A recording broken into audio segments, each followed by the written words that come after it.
यह व्याख्यान माला का आज अष्टादश व्याख्यान है।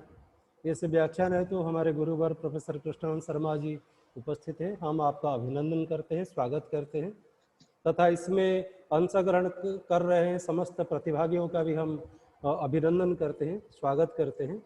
अब समय अधिक हो चुका है, इसलिए मैं गुरु जी से निवेदन करता हूं कि आज का पाठ प्रारंभ करें।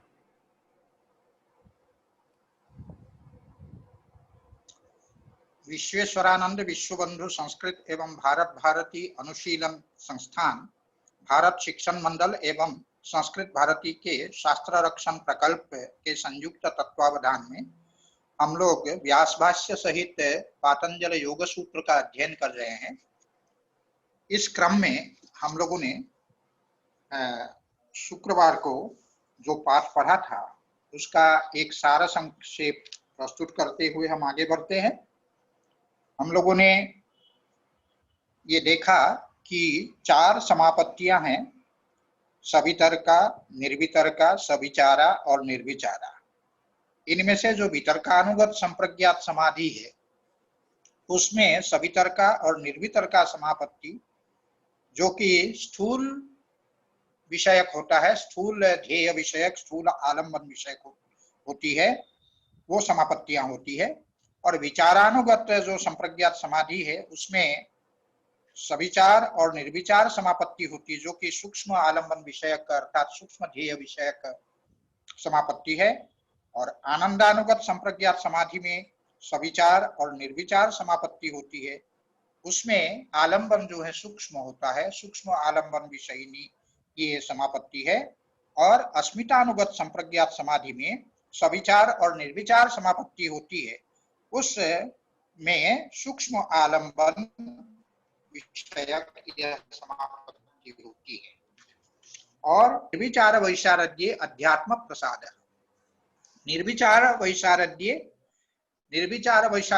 अर्थात जो निर्विचार समापत्ति है उस समापत्ति के अत्यंत निर्मल हो जाने पर अध्यात्म प्रसाद, आध्यात्मिक प्रसाद की प्राप्ति होती है। अध्यात्म प्रसाद की प्राप्ति अर्थात चित्त प्रसाद, प्रसादस्तु प्रसन्नता, चित्त अत्यंत प्रसन्न। प्रसन्न कब होता है? जब चित्त निर्मल होता है। इसीलिए अध्यात्म प्रसाद का तात्पर्य है चित्त का अत्यंत निर्मल हो जाना, यही है अध्यात्म प्रसाद। और जब चित्त अत्यंत निर्मल हो जाता है तब प्रज्ञा प्रकाश उसमें होता है, उसी को अध्यात्म प्रसाद शब्द से कहा गया है। और उसके लिए ये बताया कि अशुद्ध्यावरण मलापेतस्य प्रकाशात् मनो, जो अशुद्धि रूपी, अशुद्धि अर्थात रजस तमस रूपी जो अशुद्धि है, उस अशुद्धि ही जिसका आवरक मल है, उस मल के दूर हो जाने पर, उस मल से रहित हो जाने पर प्रकाशात् मनोबुद्धि सत्वस्य रजस्तमोभ्याम अनभिभूतः स्वच्छ स्थिति प्रवाह वैशारद्यम। निर्विचार वैशारद्ये, निर्विचार वैशारद्य में ये वैशारद्य पद का क्या अर्थ है उसको बताते हुए भाष्यकार ने ये बताया कि जब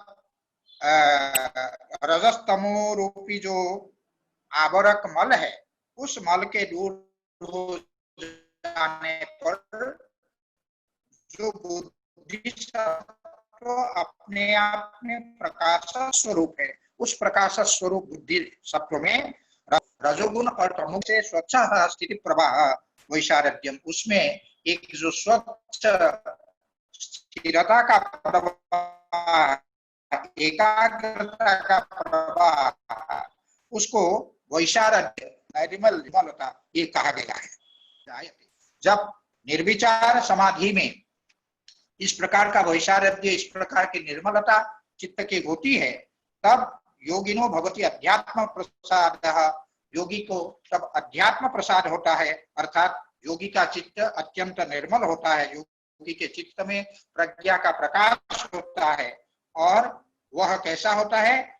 भूतार्थ विषय, यथार्थ विषय होता है, कोई कल्पित विषय वाला वो नहीं, अपितु यथार्थ विषय वो होता है। और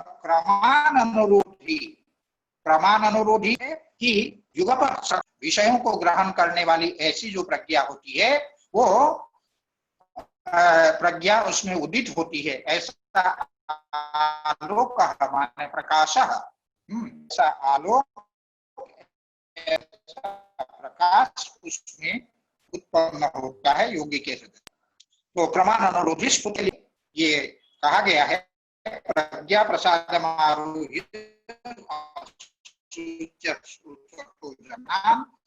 भूमिष्ठानिवशैलस्थः सर्वान् प्राज्ञोनुपश्यति। अर्थात प्रज्ञा प्रसाद आरोह्य, प्रज्ञा का जो प्रसाद, ज्ञान का जो प्रसाद, अर्थात अत्यंत जो है उसी को कहेंगे प्रज्ञा प्रसाद। उस अध्यात्म प्रसाद अर्थात चित्त की अत्यंत जो निर्मलता है, उसमें आरूढ़ होकर के, आरोह्य, उसमें आरूढ़ होकर के उस निर्मलता को प्राप्त करके अशोच्य अर्थात स्वयं शोकादि से रहित होते हुए शोचतः जनान, जो शोक करने वाले जो लोग हैं, जो शोक करने वाले लोग हैं, उनको भूमिस्थान सर्वान शैलस्थ इव अनुपश्यति। भूमिस्थान अर्थात पृथ्वी पर सभी प्राणियों को, जो कि शोक करने वाले हैं, ऐसे समस्त प्राणियों को उस प्रकार से देखता है जैसे मानो स्वयं शैलस्थ इव, मानो स्वयं पर्वत पर स्थित है, इस प्रकार अनुपश्यति अर्थात वो देखता है। और क्योंकि जो आत्म तत्व को जान लेता है वो शोक को तर जाता है, जैसा कि श्रुति कहती है तरति शोकम आत्मभित। इसके पश्चात यहाँ तक का पाठ हम लोग पढ़ चुके थे। अब हम आगे आते हैं, ऋतम भरा तत्र प्रज्ञा, यहां से हम लोग को आज पढ़ना है। ऋतम भरा तत्र प्रज्ञा, तत्र ऋतम भरा प्रज्ञा, तत्र का तात्पर्य है, तत्र जो है ये सप्तम्या स्थल, सप्तमी के अर्थ में त्रल प्रत्यय होता है, तो तत्र का अर्थ होता है तस्मिन। तस्मिन का तात्पर्य क्या है? अध्यात्म प्रसादे सति, तस्मिन अध्यात्म प्रसादे सति, उस अध्यात्म प्रसाद के होने पर, चित्त के अत्यंत निर्मल होने पर ऋतम भरा प्रज्ञा, योगी के चित्त में ऋतम भरा प्रज्ञा उदित होती है। ऋतम भरा यह अन्वर्थ संज्ञा है, स्वयं भाष्यकार आगे बताएंगे। ऋतम माने सत्यम एवं विभर्ति, एक प्रकार से उसका संकेत इसके पूर्व में भूतार्थ विषय कह करके कह दिया, जो वस्तु जैसा है वैसा ही उसका विषय होता है। तो यहाँ कहते ऋतम भरा, ऋतम अर्थात सत्यम एवं विभर्ति इति ऋतम भरा, सत्य ज्ञान को धारण करने वाली यह प्रज्ञा होती है, ऐसी ऋतम भरा प्रज्ञा उदित होती है उस अध्यात्म प्रसाद के होने पर। तो यह सूत्र का यह अर्थ हुआ। अब हम भाष्य देखते हैं। तस्मिन् समाहित चित्तस्य जा प्रज्ञा जायते तस्या ऋतम भरा इति संज्ञा भवति। समाहित चित्तस्य, जिसका चित्त जो है समाहित है, एकाग्र है, अत्यंत एकाग्र। अभी अभी हम लोग पढ़ चुके हैं कि चित्त अत्यंत निर्मल हो जाता है उस अवस्था में। जब चित्त अत्यंत निर्मल हो जाता है तो उनका चित्त समाहित कहलाता है, अर्थात अत्यंत एकाग्र चित्त उनका होता है। ऐसे अत्यंत एकाग्र चित्त वाले जो योगी है उसको तस्मिन् अर्थात उस निर्विचार समापत्ति की जो उत्कृष्ट निर्मलता है, उस उत्कृष्ट निर्मलता अर्थात वही अध्यात्म प्रसाद के उदित होने पर क्या होता है?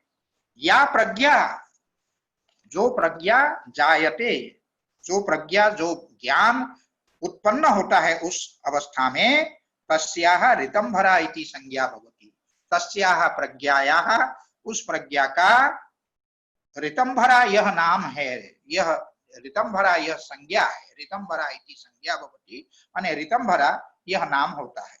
और साच अर्थात साच ऋतम भरा प्रज्ञा अन्वर्था, अन्वर्था सा, अन्वर्था च सा अर्थ करते समय हम उलट देंगे, साच अन्वर्था, साच ऋतम भरा प्रज्ञा, यह जो ऋतम भरा प्रज्ञा है अन्वर्थ है। अन्वर्थ होने का मतलब है सार्थक है। जैसा नाम है वैसा ही अगर काम हो उसको हम कहते हैं, उस संज्ञा को कहते हैं अन्वर्थ संज्ञा। तो यह अन्वर्थ संज्ञा है। तो इसका अर्थ है क्या? ऋतम भरा शब्द का अर्थ है क्या? सत्यम एवं विभर्ति, न च तत्र विपर्यास गंधोपि अस्ति इति। सत्यम एव विभर्ति। ऋत शब्द का अर्थ है सत्य। ऋतम अर्थात सत्यम एव विभर्ति इति ऋतम भरा, ये इसकी व्युत्पत्ति है। तो जो सत्य को ही धारण करे यही उसका अर्थ है, और ये प्रज्ञा सत्य को ही धारण चूंकि करती है, इस कारण से यह जो संज्ञा है, यह जो नाम है ऋतंभरा, ये सार्थक नाम है, अन्वर्थ संज्ञा है। इसीलिए कहा साच माने साच संज्ञा अन्वर्था, क्योंकि सत्यम एवं विभर्ति, वो सत्य जो है, ऋत जो है, उसी को धारण करती है। तत्र तत्र अर्थात तस्याम प्रज्ञायाम विपर्यास गंधोपि न अस्ति। उस प्रज्ञा में विपर्यासस्य गंधः, विपर्यासस्य गंधः अर्थात जो मिथ्या ज्ञान है, विपर्यो मिथ्या ज्ञानम अतद्रूप प्रतिष्ठम हम लोग पढ़ चुके हैं। जो विपर्य है, विपर्यास का तात्पर्य है जो विपर्य है, मिथ्या ज्ञान है, जो विपरीत ज्ञान है, उसका गंध या लेस मात्र भी उसमें नहीं होता है। गंध मात्र भी उसमें नहीं है, अर्थात लेस मात्र भी उसमें विपर्य ज्ञान नहीं होता है। विपर्यास गंध, विपर्यास का गंध मात्र भी नहीं है। ये तथा च उक्तम, इसी विषय में ये कहा गया है। क्या है? आगमेन अनुमानेन ध्यानाभ्यास रसेन त्रिधा प्रकल्पयन प्रज्ञाम लभते योगम उत्तमम। अर्थात ये कह रहे हैं कि आगमेन, आगम का तात्पर्य है शब्द प्रमाण, जिसको दूसरे शब्द में हम कहें श्रवण।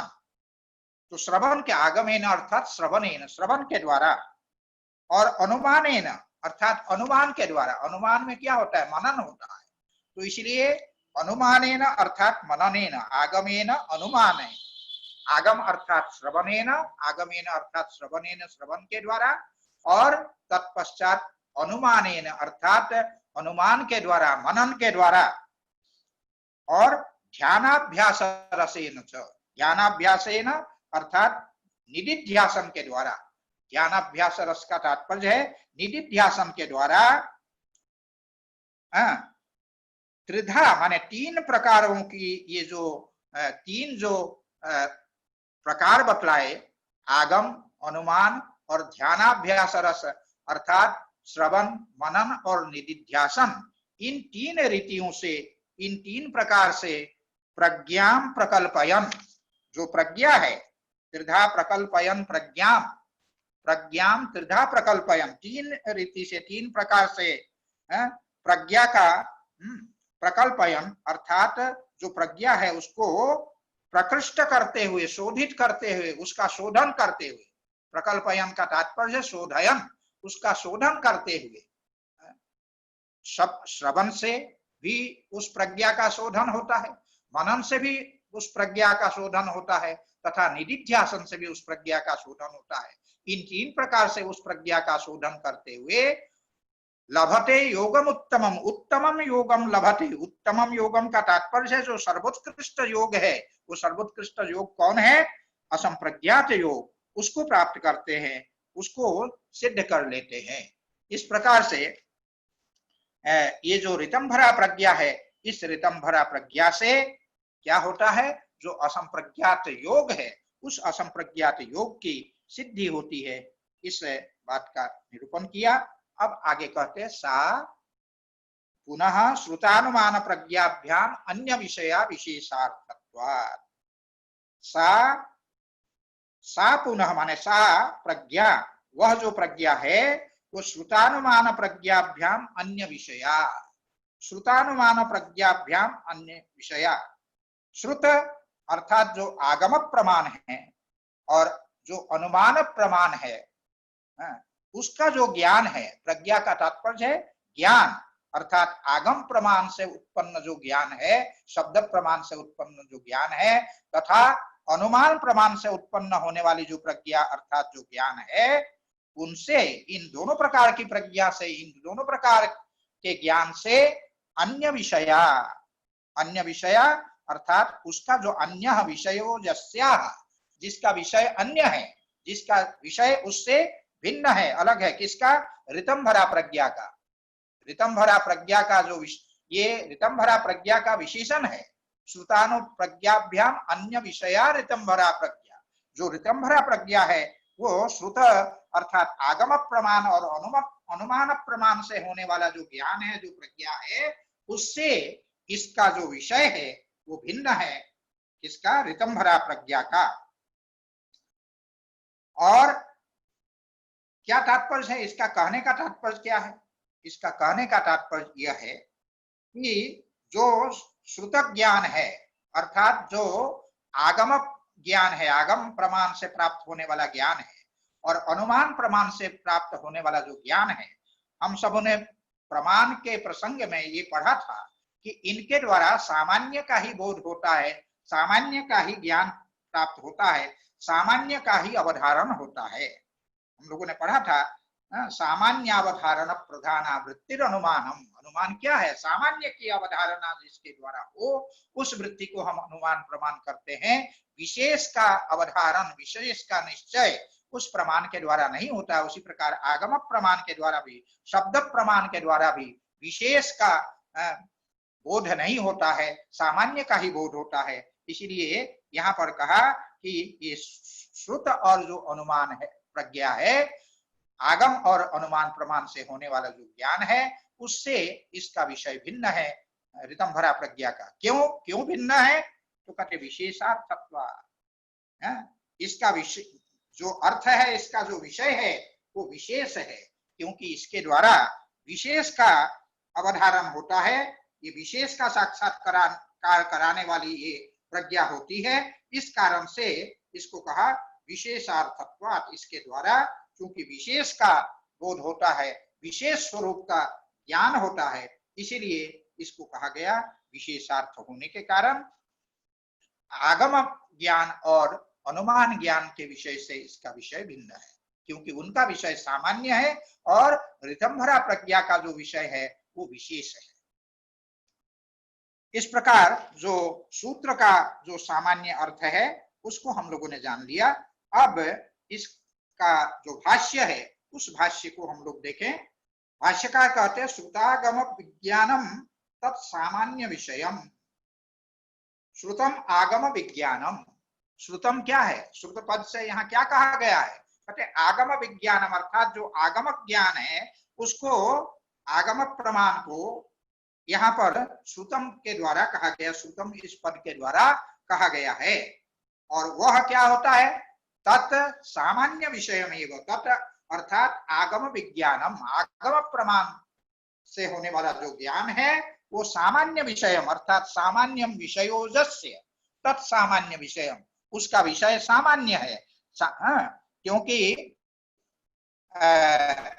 प्रत्येक वस्तु में हम लोगों ने प्रत्यक्ष प्रमाण के संदर्भ में पढ़ते समय पढ़ा था सामान्य विशेषात्मा और विशेषात्मा और सामान्य विशेषो।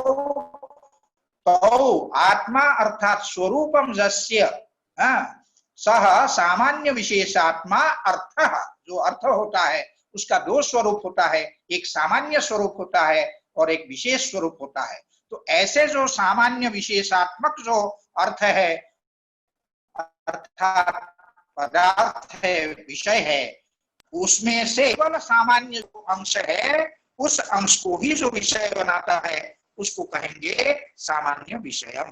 तो यहाँ जो ये जो प्रज्ञा है चूंकि स्त्रीलिंग है इसलिए कहा सामान्य विषया। तो आगम प्रज्ञा और अनुमान प्रज्ञा वो सामान्य विषया है, उसका विषय सामान्य है, केवल सामान्य अंश को ही वो विषय बनाती है वो प्रज्ञा।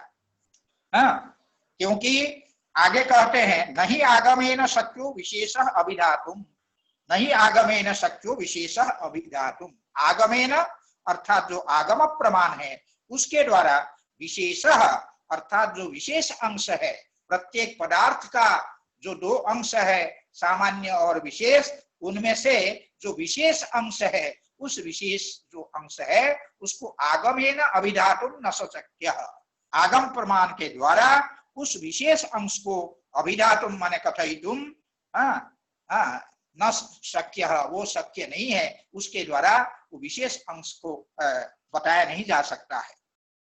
कहते क्यों, कस्मात्, क्यों, क्या कारण है कि नहीं विशेषेण कृत संकेत शब्द इति, विशेषेण अर्थात विशेष वाले जो अंश है उस अंश से नहीं कृत संकेत शब्द, जो शब्द होता है वो उस विशेष अंश के द्वारा कृत संकेत नहीं है, माने उसका वो संकेतित नहीं होता है। कहने का तात्पर्य क्या है, कहने का तात्पर्य यह है कि शब्द से हमको जो बोध होता है वो क्यों होता है, क्योंकि एक संकेत यह रहता है कि अस्मात् शब्दात् अयम अर्थो बोद्धव्यः, अयम शब्दः इमं अर्थम बोधयतु। ये जो है संकेत है, अस्मात् शब्दात् अयम अर्थः बोद्धव्यः, इस से इस अर्थ का बोध कराना चाहिए, बोध करना चाहिए। तो ये जो बोध करना चाहिए कहते हैं, किसका बोध होता है, उस शब्द से किसका बोध है। देखिए जब कहते हैं कि गो शब्द से ये शासना लांगुलादिमान जो ये पशु विशेष है, उस पशु विशेष को समझना चाहिए। अस्मात् शब्दात् अयम अर्थो बोद्धव्यः, गो शब्द से शासना लांगुलादि युक्त पशु विशेष को समझना चाहिए। ये जब कहते हैं तो पशु एक विशेष जो व्यक्ति है, गो व्यक्ति है, उसका बोध नहीं होता है, अपितु गो तो सामान्य का बोध होता है उस शब्द का है। इसीलिए संकेत तो एक ही गो को दिखा करके किया जाता है कि इस गो को गो शब्द से कहा जाता है, इस पशु विशेष को गो शब्द से कहा जाता है। लेकिन एक जगह जहां संकेत ग्रह हुआ तो उसके बाद दुनिया भर की जितनी गाय है उन समस्त गाय का बोध उस गो शब्द से होने लगता है। क्या कारण है, क्योंकि वो सामान्य को ही वो बतलाता है वह संकेत। इसी कारण से इसी बात को कहते हैं कि विशेषेण नहीं कृत संकेत शब्द, जो शब्द है वो विशेष के द्वारा कृत संकेत नहीं है। कृत संकेतो यस्य असौ कृत संकेत शब्द, संकेत उसका शब्द जो है विशेष के द्वारा कृत संकेत नहीं है, अपितु सामान्य के द्वारा कृत संकेत है। तथा ठीक उसी प्रकार से अनुमानम, जो अनुमान है वो भी सामान्य विषय में हम लोग पढ़ ही चुके हैं, अच्छी तरह पढ़ चुके हैं कि सामान्यावधारण प्रधानावृत्ति अनुमानम, तो अनुमान के द्वारा भी, जैसे पर्वत में हम जब धूम को देखते हैं, उस धूम को देख करके धूम से वहनित्व सामान्य का अनुमान करते हैं, वहनित्व विशेष का नहीं। तो इसीलिए यहाँ पर ये कहते हैं कि अनुमान के द्वारा भी, तथा अनुमानम सामान्य विषय में, अनुमान का जो विषय है वो भी सामान्य ही है। सामान्यम विषयो यस्य तत्सामान्य विषयम अनुमानम, सामान्य जिसका विषय है उसको कहेंगे सामान्य विषय। ये अनुमान का विशेषण है, अर्थात अनुमान सामान्य विषय होता है। अनुमान का जो स्वरूप है उसको बतलाते हुए कहते हैं यत्र प्राप्त तत्र न प्राप्ति, ये जो है यत्र प्राप्ति तत्र गति यत्र न गति न गति इति उक्तम। ये कहा यत्र प्राप्ति तत्र गति, यत्र न प्राप्ति तत्र, ये छूट गया है थोड़ा सा, यत्र न प्राप्ति होना चाहिए, यत्र प्राप्ति तत्र गति तत्र न गति, ऐसा होना चाहिए था। ये इसमें मिसप्रिंट हो गया है, स्क्रीन पर जो आ रहा है यत्र प्राप्ति तत्र गति यत्र न गति, ये जो कहा गया है ये इसमें मिसप्रिंट है। पाठ है क्या, यत्र प्राप्ति तत्र गति यत्र न प्राप्ति तत्र न गति उत्तम। ये कहा गया यत्र प्राप्ति, जहां पर कोई एक स्थान से दूसरे स्थान को प्राप्त करते हैं, जहां ये प्राप्ति है, इसका तात्पर्य क्या है कि वह व्यक्ति गतिशील है। जैसे राम नामक कोई व्यक्ति पाटलिपुत्र से वाराणसी पहुंचता है, तो ये जो उसका वाराणसी की प्राप्ति है, तो इससे क्या सिद्ध होता है कि जो व्यक्ति पाटलिपुत्र से यहाँ आया है वो गतिशील। तत्र न गति ही, जहां प्राप्ति नहीं होती है वहां गति नहीं होती है। जैसे विंध्यस्य अगति, विंध्य जो है एक स्थान से विंध्य पर्वत जैसे है, वो एक स्थान से दूसरे स्थान को नहीं पहुंचता है। इसीलिए जो पर्वत है वो नग है, नगच्छति इति नगः, वो कहीं एक स्थान से दूसरे स्थान को प्राप्त नहीं करता है। इसलिए इसी बात को यहाँ पर ये कहा, यत्र प्राप्ति तत्र गति, यत्र न प्राप्ति तत्र न गति इति उत्तम। ये है अनुमान। अनुमानेन च सामान्येन उपसंहारः, और इस अनुमान के द्वारा क्या होता है, अनुमानेन च, और इस अनुमान के द्वारा क्या होता है, सामान्येन उपसंहारः, जो सामान्य अंश है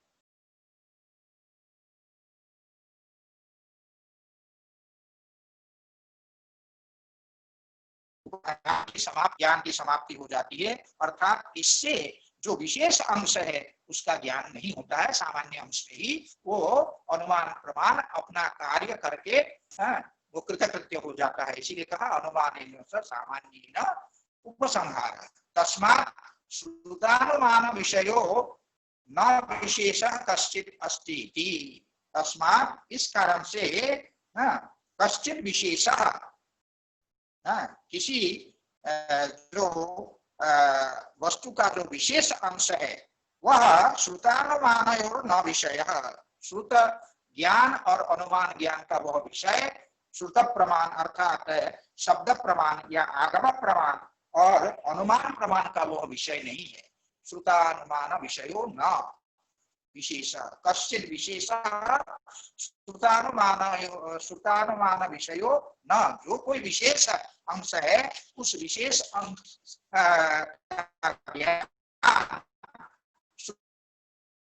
श्रुत और अनुमान के द्वारा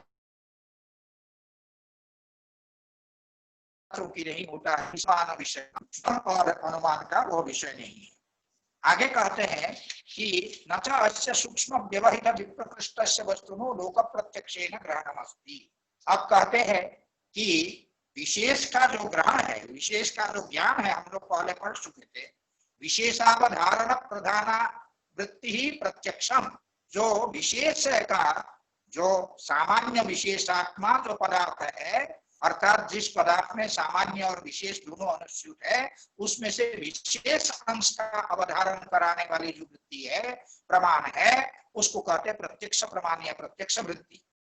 तो ये प्रश्न उठता है कि प्रत्यक्ष प्रमाण से उसका ग्रहण हो जाएगा विशेष का, तो कहते नहीं। न च अस्य सूक्ष्म व्यवहित विप्रकृष्टस्य वस्तुना लोक प्रत्यक्ष ग्रहणमस्ति।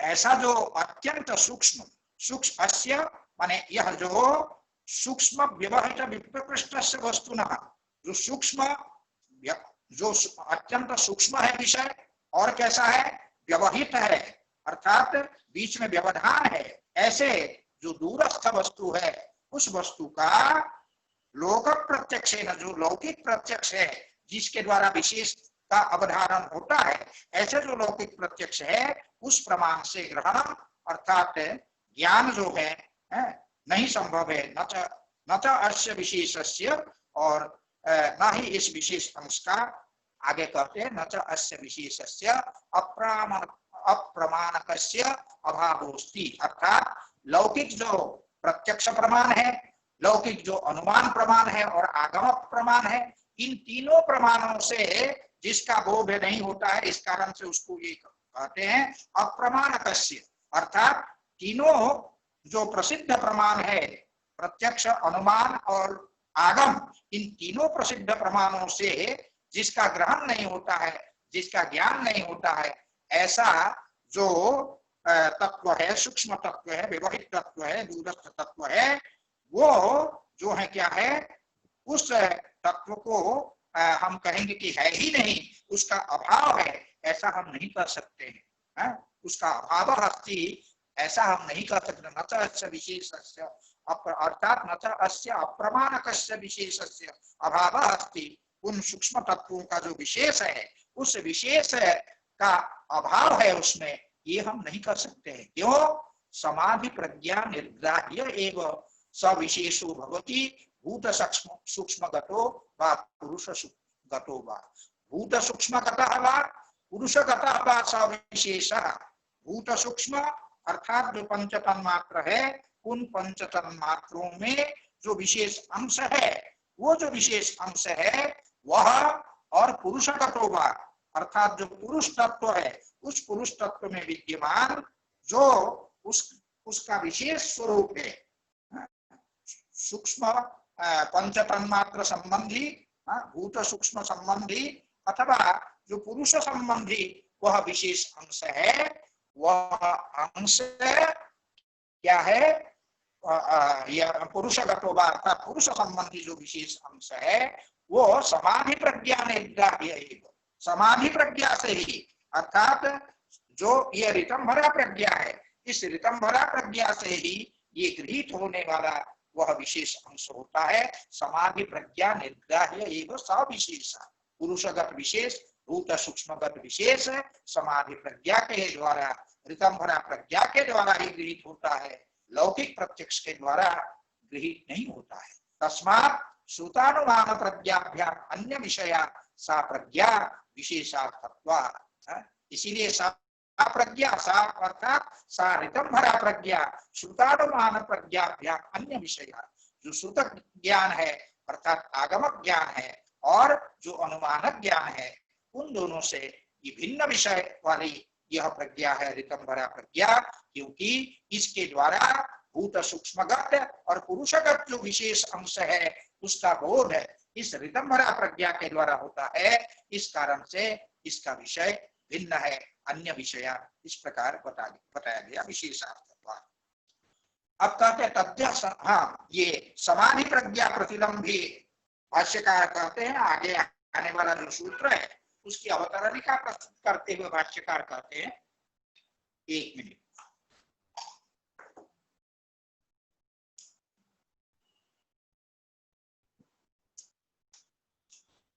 समाधि प्रज्ञा प्रतिलंबे योगिना प्रज्ञाकृत संस्कारो नभो नभो जायते। समाधि प्रज्ञा प्रतिलंबे अर्थात समाधि प्रज्ञायाः प्रतिलंबे अर्थात प्राप्तो, समाधि प्रज्ञा की जब प्राप्ति हो जाती है, अर्थात ये जो ऋतंभरा प्रज्ञा है उसकी जो प्राप्ति हो जाती है, अर्थात वह प्रज्ञा उदित हो जाती है, तब योगिना, उस योगी को क्या होता है? प्रज्ञाकृत, अर्थात प्रज्ञाकृत जो संस्कार है वह संस्कार नभो नभो जायते, नए नए प्रज्ञाकृत संस्कार उदित होते हैं। उस ऋतंभरा प्रज्ञा के उदित होने पर उस योगी के चित्त में नए नए संस्कार उदित होते हैं। नभो नभः संस्कार जायते, नए नए संस्कार उसमें उदित होते हैं। अब इसकी व्याख्या, और ये जो उदित होने वाला जो संस्कार है, ये व्युत्थानज जो संस्कार है, उन व्युत्थानज संस्कार के प्रतिबंधी होते हैं, उसके विरोधी होते हैं। उसको बतलाते हुए सूत्रकार कहते हैं तज्जः संस्कार, तज्जः संस्कारन्य संस्कार प्रतिबंधी, तज्जः संस्कार अन्य संस्कार प्रतिबंधी। तज्जः संस्कारः माने ऋतंभरा प्रज्ञाजः संस्कारः, तस्या, तज्जः का क्या तात्पर्य है? तस्याः ऋतंभरा प्रज्ञायाः जायते इति तज्जः, उस ऋतंभरा प्रज्ञा से जो उत्पन्न होता है उस संस्कार को कहेंगे तज्जः संस्कार। हाँ, उस ऋतंभरा प्रज्ञा से उदित जो संस्कार है, उस संस्कार, वह संस्कार क्या होता है? अन्य संस्कार प्रतिबंधी, अन्य संस्कार अर्थात अन्य संस्कारान प्रतिपदनाति है इति, अन्य संस्कार प्रतिबंधी, जो अन्य सभी संस्कार व्युत्थान कालीन जो भी संस्कार है, ध्यान रखने की बात ये है कि जो असंप्रज्ञात समाधि है उसके प्रति संप्रज्ञात समाधि भी व्युत्थान ही है। इसलिए व्युत्थान पर्यंत, संप्रज्ञात समाधि पर्यंत जितने संस्कार होते हैं उनको अन्य शब्द से यहाँ पर ये कहा गया है। अन्य माने व्युत्थान कालीन, व्युत्थान करने से दोनों का बोध होता है, इसीलिए जो व्युत्थान कालीन जो संस्कार है उनके ये प्रतिबंधी होते हैं, उसका प्रतिबंध करने वाले, उसको रोकने वाले ये होते, बाधित करने वाले ये संस्कार होते हैं। तज्ज संस्कार अन्य संस्कार प्रतिबंधी। अब इसी की व्याख्या हम लोग देखें। समाधि प्रज्ञा प्रभव संस्कार व्युत्थान संस्कार स्वयं बाधते। समाधि प्रज्ञा प्रभव संस्कार, समाधि प्रज्ञा प्रभव अर्थात ऋतंभरा प्रज्ञा से उत्पन्न होने वाला जो संस्कार है उसको कहेंगे समाधि प्रज्ञा प्रभव संस्कार। ऋतंभरा प्रज्ञा से उदित होने वाला जो संस्कार है वो व्युत्थान संस्कार स्वयं बाधते। जो व्युत्थान संस्कार का जो आशय, यहाँ व्युत्थान संस्कार से आशय संस्काराणाम आशय अर्थात समूह, यहाँ आशय का तात्पर्य समूह है। जो व्युत्थान संस्कार समुदाय है उसको बाधते। बाधते का तात्पर्य क्या है? बाधित करने का तात्पर्य क्या है? अपना कार्य करने में उनको अक्षम बना देना। उन संस्कारों को, अपना कार्य, व्युत्थान कालीन संस्कारों को अपना कार्य करने में यह जो संस्कार है वो अक्षम बना देता है। इसी को कहते हैं समाधि प्रज्ञा प्रभव संस्कार व्युत्थान संस्कार स्वयं बाधते। और व्युत्थान संस्काराभिभवात्, जब व्युत्थान कालीन जो संस्कार है वे जब अभिभूत हो जाते हैं तो अभिभूत होने पर क्या होता है? तत्प्रभवाः प्रत्ययाः। तत्प्रभवाः अर्थात उस व्युत्थान कालीन संस्कार से उत्पन्न होने वाले जो क्या है संस्कार है, तत्प्रभवाः प्रत्ययाः जो ज्ञान है वे नहीं होते हैं। प्रत्ययाः न भवन्ति। व्युत्थान संस्काराभिभवात् तत्प्रभवा, व्युत्थान संस्कार के अभिभूत हो जाने से उस व्युत्थान संस्कार से उत्पन्न होने वाले तत्प्रभवाः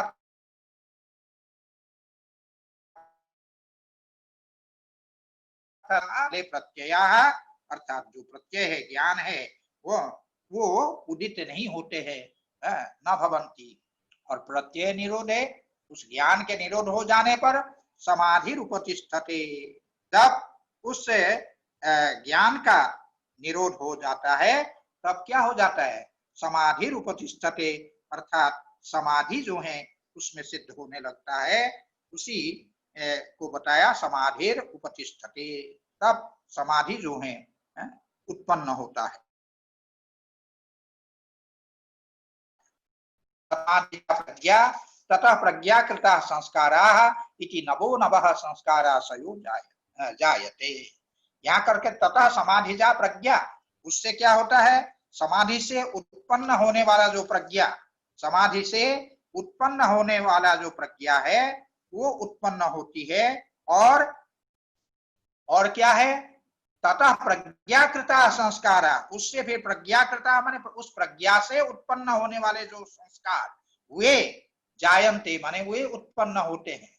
इति नवो नवः संस्काराशयो जायते, इस प्रकार से नए नए जो संस्कार है अर्थात निरंतर जो है संस्कार के बाद संस्कार, नए नए संस्कार उत्पन्न होते रहते हैं।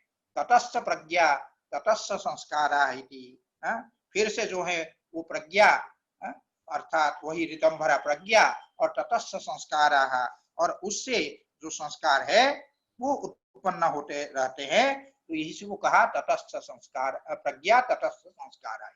अब आगे जो भाष्यकार है वो एक शंका ये करते हैं कि जो ये प्रज्ञा से उत्पन्न होने वाले जो संस्कार समूह है उससे चित्त साधिकार अर्थात वही भोगोन्मुख क्यों नहीं हो जाता है? प्रज्ञा से उत्पन्न होने वाले जो ये संस्कार है, इन संस्कारों से जो चित्त है वो साधिकार क्यों नहीं होता है अर्थात भोगोन्मुख क्यों नहीं होता है, वृत्ति से युक्त क्यों नहीं हो जाता है? ये प्रश्न है। इस प्रश्न का उत्तर देने के लिए भाष्यकार कहते हैं कथम असौ संस्काराशय चित्तम साधिकारम न करिष्यति। इसी शंका को उठाते हुए भाष्यकार कहते हैं कथम असौ संस्काराशय, ये जो संस्कार का समुदाय है बार बार नए नए संस्कार जो प्रज्ञाकृत संस्कार उदित होते रहते हैं, वो जो संस्काराशय है वो चित्तम अर्थात जो हम योगी का चित्त है, उस चित्त को साधिकारम माने अधिकार सहित कथम न करिष्यति, क्यों नहीं करेगा, वो साधिकार कर देगा, भोगोन्मुख कर देगा, ऐसा कहें। इसका उत्तर देते हुए कहते हैं नते प्रज्ञाकृता संस्काराः क्लेशक्षय हेतुत्वात् चित्तम अधिकार विशिष्टम कुर्वन्ति। ते प्रज्ञाकृता संस्काराः, वे प्रज्ञा से उत्पन्न होने वाले जो संस्कार है वे न अधिकार विशिष्टम कुर्वन्ति। अधिकार विशिष्ट अर्थात वही भोगोन्मुख, अधिकार से विशिष्ट नहीं करते हैं, अर्थात चित्त को जो है भोगोन्मुख नहीं करते हैं। क्यों, क्या कारण है, तो कहते क्लेशक्षय हेतुत्वात्, वे संस्कार जो है प्रज्ञाकृत जो संस्कार है वे संस्कार कैसे होते हैं, कहते क्लेशक्षय हेतुत्वात्, क्लेशक्षय के प्रति वे कारण है, हेतु है। प्रज्ञाकृत संस्कार के उदित होने पर कोई क्लेश रह नहीं सकता है, क्लेश क्षय के प्रति वो प्रज्ञाकृत संस्कार चूंकि हेतु है, इसीलिए वे संस्कार चित्त को अधिकार विशिष्ट नहीं करते हैं, चित्त को भोगोन्मुख नहीं करते हैं। क्लेशों के नाशक होने के कारण, क्लेशों के क्षय करने वाले होने के कारण। तो इस प्रकार ये बताया, और क्योंकि चित्तम ही ते स्वकार्यात् अवश्य, इसके विपरीत क्या करते हैं, इसके विपरीत ते माने ते प्रज्ञाकृता संस्काराः, ये प्रज्ञाकृत जो संस्कार है वे चित्तम जो चित्त को स्वकार्यात् अवसादयन्ति, अपने जो कार्य है उस कार्य से उसको जो है अवसादयन्ति माने हटा देते हैं, उससे पृथक कर देते हैं। ये उसकी विशेषता है।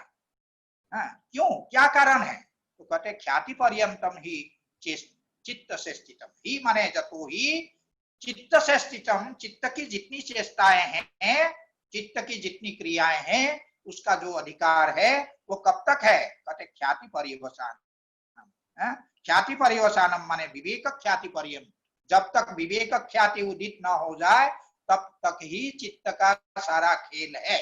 इसीलिए कहा चित्तम ही, जो चित्त है उसको वो स्वकार्यात् अवसादयन्ति, अपने कार्य से वो हटा देते हैं, क्योंकि ख्याति पर्यवसानम ही चित्त से स्थितम, विवेक ख्याति पर्यंत ही चित्त की समस्त चेष्टाएं हैं, चित्त का सारा खेल जो है जब तक विवेक ख्याति उत्पन्न न हो जाए तब तक है, उसके पश्चात नहीं।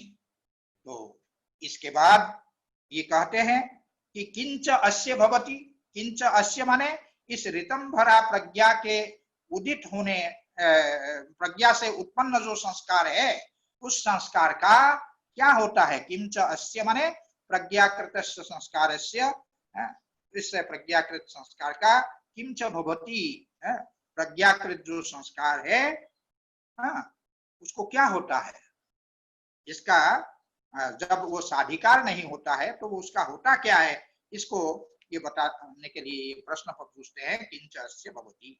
इसका उत्तर देते हैं तस्यापि निरोधे सर्वनिरोधात् निर्बीज समाधि। तस्यापि निरोधे अर्थात तस्य प्रज्ञाकृत संस्कारस्यापि निरोधे, उस प्रज्ञाकृत जो संस्कार है, उस प्रज्ञाकृत जो संस्कार है उसके भी निरोध हो जाने पर, अर्थात ऋतंभरा प्रज्ञा से उत्पन्न संस्कारों का भी जब निरोध हो जाए तब क्या होता है, सर्वनिरोधात्, समस्त वृत्तियों के निरोध होने के कारण, समस्त संस्कारों के निरोध होने के कारण, सर्वनिरोधात् सभी प्रकार के संस्कारों का निरोध हो जाने के कारण निर्बीज समाधि, निर्बीज समाधि उत्पन्न होती है। ये ध्यान देने की बात है कि जो संप्रज्ञात समाधि है, उस संप्रज्ञात समाधि से उत्पन्न जो संस्कार है वो उन संस्कारों के भी जब निरोध हो जाए, प्रज्ञाकृत संस्कार निरुद्ध हो जाए, तब फिर निर्बीज समाधि की सिद्धि होती है। ये बताया कि तस्यापि निरोधे सर्वनिरोधात् निर्बीज समाधि।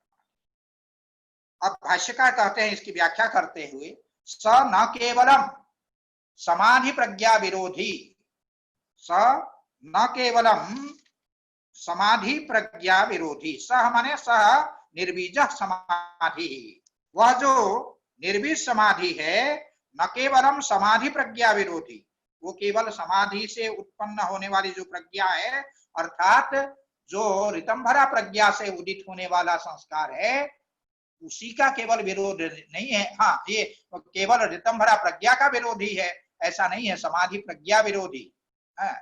अपितु प्रज्ञाकृता नाम संस्कारा नाम अपि प्रतिबंधी भवति। प्रज्ञाकृत जो संस्कार है, प्रज्ञा से उत्पन्न होने वाले जो संस्कार है, उन संस्कारों के भी वो प्रतिबंधी है, अर्थात वो बाधक है, उसका भी निरोध करने वाला होती है ये। इसीलिए कहा स न केवलम समाधि प्रज्ञा विरोधी, समाधि प्रज्ञा क्या ही केवल वो विरोधी नहीं है, अपितु प्रज्ञाकृता नाम संस्कारा नाम अपि प्रतिबंधी। कस्मात्, क्यों, क्या कारण है? कहते निरोधः संस्कारः समाधिजान संस्कारान बाधते। निरोधः अर्थात निरोध के समय उत्पन्न होने वाला जो संस्कार है, वह संस्कार समाधिजान संस्कारान बाधते। समाधि काल में उत्पन्न होने वाले जो संस्कार है, उनको जो है वो बाधित करने वाला होता है।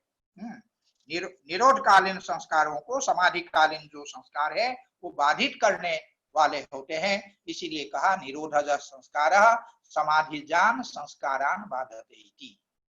आगे कहते हैं निरोध चित्त कृत संस्कारा, हाँ, निरोध स्थिति काल क्रमानुभवेन निरोध चित्त कृत संस्कारास्तित्वम अनुमेयम। ये कहते हैं कि ये जो इसकी जो सत्ता है, निरोध काल में संस्कार बनता है, ये कैसे पता लगता है? निरोध काल में भी संस्कार होते रहते हैं, ये कैसे पता लगता है? तो उसका ये उत्तर देते हुए ये कहते हैं कि निरोध स्थिति काल क्रमानु भवेन निरोध संस्कारास्तित्वम अनुमेयम। निरोध चित्तकृत संस्कारास्तित्वम अर्थात निरोध चित्त के द्वारा भी संस्कार उत्पन्न होते हैं। निरोध संस्कार के द्वारा भी निरोध चित्त में भी संस्कार उत्पन्न होते हैं। निरोध चित्तकृत संस्कारास्तित्वम, उस संस्कार का जो अस्तित्व है वो अनुमेयम, अनमेयम नहीं अनुमेयम, वो अनुमान के द्वारा वो जाना जाता है। इसी को ये कह रहे हैं निरोध चित्तकृत संस्कारास्तित्वम, माने निरोध कालिक चित्तजन्य जो संस्कार है उनकी जो सत्ता है वो सत्ता भी वो आगे कहते हैं निरोध स्थिति काल क्रमानुरोधेन। इसका क्या तात्पर्य है? निरोधस्य स्थिति, निरोध स्थिति, निरोध की जो स्थिति है उस स्थिति के कालस्य क्रमस्य अनुभवेन, जो निरोध समाधि लगने के समय उसमें क्या होता है, कुछ कमी बेशी का अनुभव होता है। कभी निरोध समाधि जो है अधिक लगती है और कभी जो है कम लगती है। उससे क्या सिद्ध होता है कि संस्कार जैसे जैसे दृढ़ संस्कार उत्पन्न हो जाते हैं उतने उतने अधिक जो है वो समाधि लगेंगे, और जितने संस्कार जो है कमजोर होंगे उतने जो है कम समाधि लगेंगे। इसीलिए कहते हैं निरोध स्थिति काल क्रमानुरोधेन, निरोध की जो स्थिति है उसके काल का जो क्रम है उसके अनुभव से ये उसका अनुमान किया जाता है। जैसे वहां तत्ववैशारधिकार ने कहा है कालक्रम क्या है? कालक्रम है जैसे मुहूर्त है, अर्ध याम है या याम है, अहोरात्र है। किसी की समाधि जो है एक मुहूर्त मात्र में लग जाती है, फिर किसी को जो है वो अर्धयाम पर्यंत वो समय लगता है, और किसी को जो है याम पर्यंत, किसी को अहोरात्र पर्यंत। ये जो न्यूनाधिक्य इसमें देखा जाता है, इसका तात्पर्य है उस काल में भी संस्कार होता रहता है, निरोध काल में भी संस्कार होता रहता है, निरोध काल में भी संस्कार की सत्ता है। इसी अनुमान के द्वारा हम तत्कालीन संस्कार की जो सत्ता है उसको जान सकते हैं। यही बात बताई गई इसमें। तो आगे कहते हैं कि अब यह भी जानना आवश्यक है कि जो निरोध संस्कारों का निरोध है वो किस प्रकार होता है। निरोध संस्कारों का भी जो निरोध होता है वो किस प्रकार होता है इसको भी जानना आवश्यक है। उसके लिए यहाँ पर ये कहते हैं भाष्यकार क्या कि व्युत्थान निरोध समाधि प्रभव सह कैवल्य भागीय संस्कार चित्तम स्वस्याम प्रकृतौ अवस्थितायां प्रविलीयते। तो कहते व्युत्थान निरोध समाधि प्रभव, व्युत्थान निरोध समाधि प्रभव अर्थात व्युत्थान जो काल है उसमें, व्युत्थान का तात्पर्य यहाँ संप्रज्ञात समाधि है। व्युत्थान जो है वो संप्रज्ञात समाधि पर्यंत ही व्युत्थान कहलाता है। तो संप्रज्ञात समाधि के काल में उत्पन्न होने वाले जो संस्कार है उन संस्कारों का व्युत्थानस्य माने संप्रज्ञात समाधि पर्यंतस्य व्युत्थानस्य संस्काराणाम निरोध रूप समाधि, उन संस्कारों का निरोध रूप जो समाधि है, व्युत्थानकालीन संस्कारों का जो निरोध रूप समाधि है वो कौन सी समाधि है? वही असंप्रज्ञात समाधि है। तो वो समाधि व्युत्थान निरोध समाधि, उसको कहेंगे व्युत्थान निरोध, जिसमें व्युत्थान का निरोध हो जाए ऐसा समाधि अर्थात असंप्रज्ञात समाधि। उससे प्रभव, सप्रभव माने उत्पत्ति स्थानम यस्य, वह उत्पत्ति स्थान है जिसका, उसको कहेंगे व्युत्थान निरोध समाधि प्रभव। तो तैहि सह कैवल्य भागीय संस्कार, ये संस्कार का विशेषण है। जिन संस्कारों का प्रभव स्थान माने उत्पत्ति स्थान निरोध समाधि है अर्थात असंप्रज्ञात समाधि है, दूसरे शब्द में कहें कि असंप्रज्ञात समाधि में उत्पन्न होने वाले जो संस्कार है उन संस्कारों जो कि कैवल्य भागीय है, जो कैवल्य भागीय माने कैवल्य प्रापक है, जो कैवल्य के प्रापक है, कैवल्य को प्रदान करने वाले हैं, ऐसे जो संस्कार है उन संस्कारों का क्या होता है? संस्कार ही चित्तम स्वस्याम प्रकृतौ अवस्थितायाम प्रविलीयते। जो चित्त है अपनी जो प्रकृति है, स्वस्याम प्रकृतौ अपनी जो प्रकृति है जिसे हम अव्यक्त कहते हैं, मूल प्रकृति कहते हैं, उसमें प्रविलीयते प्रलीन हो जाता है, वो लीन हो जाता है वह चित्त इसमें, वही प्रकृता अवस्थितायाम स्वस्याम प्रविलीयते, अपनी जो मूल अवस्था है, प्रकृति है, अव्यक्त अवस्था है, उसमें जो है प्रविलीयते, वो प्रविलीन हो जाता है। तस्मात् ते संस्काराः चित्तस्य अधिकार विरोधिनो न स्थिति हेतवः भवन्ति। इसीलिए ते संस्कारा अर्थात निरोध कालीन जो संस्कार है वे चित्तस्य, जो चित्त है उसका क्या है? अधिकार विरोधिनः, चित्त के अधिकार के विरोधी अर्थात चित्त को कार्य करने के विरोधी हो जाते हैं। न स्थिति है तब, माने चित्त के बने रहने के कारण ये नहीं बनते, चित्त के बने रहने के कारण ये नहीं बनते हैं संस्कार। तो इसीलिए कहा कि वे जो संस्कार है वो अर्थात जो निरोधकालीन संस्कार है वो चित्त से अधिकार विरोधी न, चित्त के अधिकार के विरोधी है। जस्मात चूंकि क्या होता है? अवसिताधिकारम, चित्त कैसा हो जाता है? अवसिताधिकारम माने अवसितः अधिकारः यस्य तत् अवसिताधिकारम, अर्थात चित्त जब कृतकृत्य हो जाता है, समाप्त कार्य हो जाता है, ऐसा जो चित्त है उसको कहेंगे अवसिताधिकार चित्त। वह कैवल्य भागीय संस्कार सह अवसिताधिकारम चित्तम, अवसिताधिकार जो चित्त अर्थात कृतकृत्य जो चित्त है वह कैवल्य भागीय संस्कार सह, जो कैवल्य भागीय अर्थात कैवल्य को प्रदान करने वाला जो संस्कार है उनके साथ अर्थात निरोध संस्कारों के साथ विनिवर्तते, ये भी विनिवृत्त हो जाते हैं, विनिवृत्त हो जाता है। तस्मिन् निवृत्ते पुरुषः स्वरूप मात्र प्रतिष्ठा, चित्तम जो है, जो चित्त है वो कैवल्य भागीय ही संस्कारैश्च, कैवल्य भागीय संस्कार के साथ अपनी जो प्रकृति है उसमें लीन हो जाता है। यही विनिवर्तते, विनिवृत्त हो जाता है अर्थात अपने प्रकृति में वो लीन हो जाता है। तो तस्मिन् निवृत्ते, तस्मिन् माने तस्मिन् चित्ते, इस प्रकार के जो चित्त है इस प्रकार के चित्त के निवृत्ति माने विलीन हो जाने पर क्या हो जाता है, पुरुषः, जो पुरुष तत्व है वो स्वरूप मात्र प्रतिष्ठा, अपने स्वरूप मात्र में प्रतिष्ठित हो जाता है। जैसा कि हम लोग तदा द्रष्टु स्वरूपे अवस्थानम सूत्र में पढ़ चुके हैं, वो अपने स्वरूप में अवस्थित हो जाता है। और किस प्रकार से, तो कहते शुद्धः केवलः मुक्तः इति उच्यते, वो शुद्ध कहलाता है क्योंकि वो त्रिगुणातीत होता है, इसीलिए वो शुद्ध कहलाता है। और मुक्त, वो सदा मुक्त, वो जो है उस समय वो मुक्त हो जाता है, इस कारण से वो मुक्त है, इति उच्यते, वो केवल वो कहलाता है। इस प्रकार से ये जो संस्कार है, ये संस्कार उस अपवर्ग तक पहुंचाने वाला संस्कार होता है, इसीलिए उसको कैवल्य भागी ये संस्कार कहा गया है। इस प्रकार इस अध्याय की परिसमाप्ति होती है, तो भाष्यकार कहते हैं उसमें इति श्री पातंजल योग सूत्र भाष्य व्याख्यायाम समाधिपाद समाप्त। इस प्रकार से ये जो पातंजल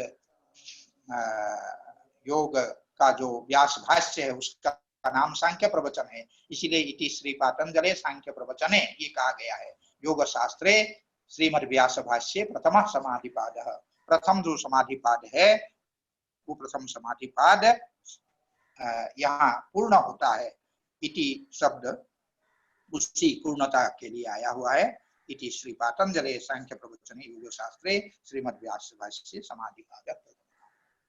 इस प्रकार मेरा लक्ष्य भी था कि इस महीने में समाधिपाद पूर्ण हो जाए। आज भगवत कृपा से ये समाधिपाद पूर्ण हो गया, सुधांशु जी के प्रयास से, संजीव जी के प्रयास से, और भगवत कृपा से आज ये समाधिपाद पूर्ण हो गया। जी गुरु जी, बहुत धन्यवाद जी। हाँ, कोई प्रश्न है, जिज्ञासा है किसी का?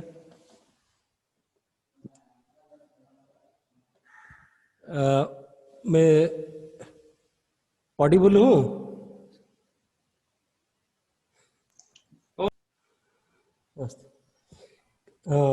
काचित् जिज्ञासा कस्यचित् वर्तते एव किम्? नास्ति एव। गुरुजी, शुक्रवार 11 बजे। हाँ ठीक है, यथा समय।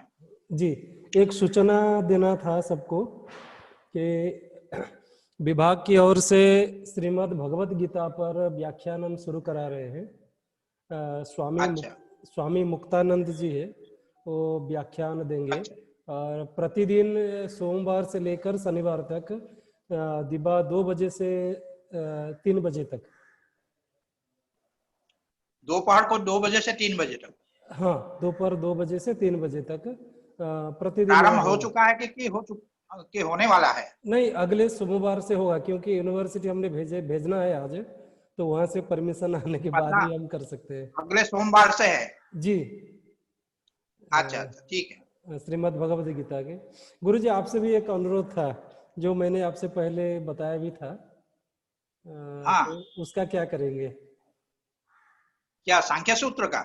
नहीं, इसी योग सूत्र का जो 4 पाठ के लिए। हाँ, तो आगे वाला पाठ तो अभी पढ़ाएंगे ही हम। जी जी जी जी, बस साधन पाठ तो हम अभी पढ़ाएंगे ही। हाँ, नहीं वो तो है ही। मैं चाह रहा था कि एक प्रति सप्ताह 4 पाठ हो जाए।